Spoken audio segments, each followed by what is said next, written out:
The COVID-19 pandemic has been hard on everyone, putting exceptional stress on people's finances, relationships, and mental health. Many people could really use the help of a professional therapist to cope, but that kind of help is harder for some to find than others. News 4's Checkey Beckford takes a look at the racial divide that exists in the mental health field in tonight's Coping in the Time of COVID. SAFIA Mohammed can smile again. Making me laugh. A far cry from earlier this year. I was trying to just grin and bear and just be the strong person my mom raised me to be. Like, you know, don't cry about it, pray, and I was trying to do that. But patients were dying from COVID at the nursing home where she works as a nurse's aide, and an antibody test showed she'd contracted the virus without even knowing it. Coming home one day, I broke down. Try not to cry now. I broke down. It was hard. So hard, SAFIA couldn't do her job. It was times at work that I would have anxiety attacks back to back to back. She's hardly alone. More than 40% of people report struggling with mental health issues from the pandemic, and calls to the National Alliance on Mental Health of NYC have jumped 60% since March. But seeking help, not so easy for SAFIA, who's felt misunderstood by white therapists. It just didn't mesh. They didn't understand me. They didn't understand where my culture, where I came from, why I'm a certain way. You know, they thought I was just being angry.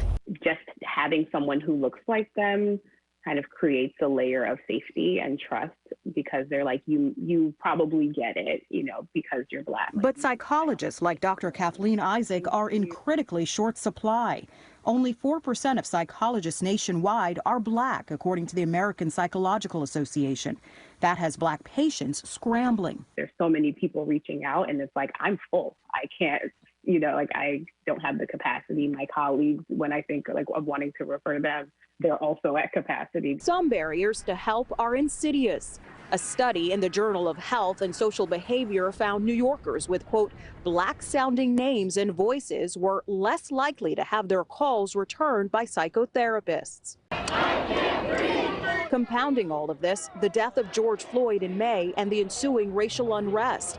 For SAFIA, there was new anxiety and fear about her boyfriend's safety. I would literally sit by the window like every morning and every night just to see like if he went to the store okay, or if he's going to work, or if anything happened. Like, it was so much. It's not healthy. It's not healthy to watch people die in real time. For Imani White Anigborough, a mom, business owner, and freelance art teacher, this summer was too much. Those things are all happening at the same time, and it's a lot. Imani, who suffers from depression, also had to confront another reality that is a barrier for many Black people. Her insurance doesn't cover mental health services. I needed to get the money together again. I'm an entrepreneur, and I also freelance doing other things.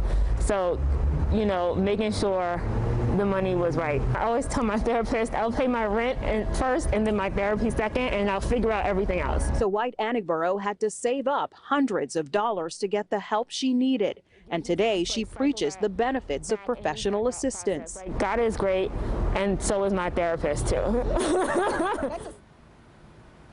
Our thanks to Checkey for that very important story.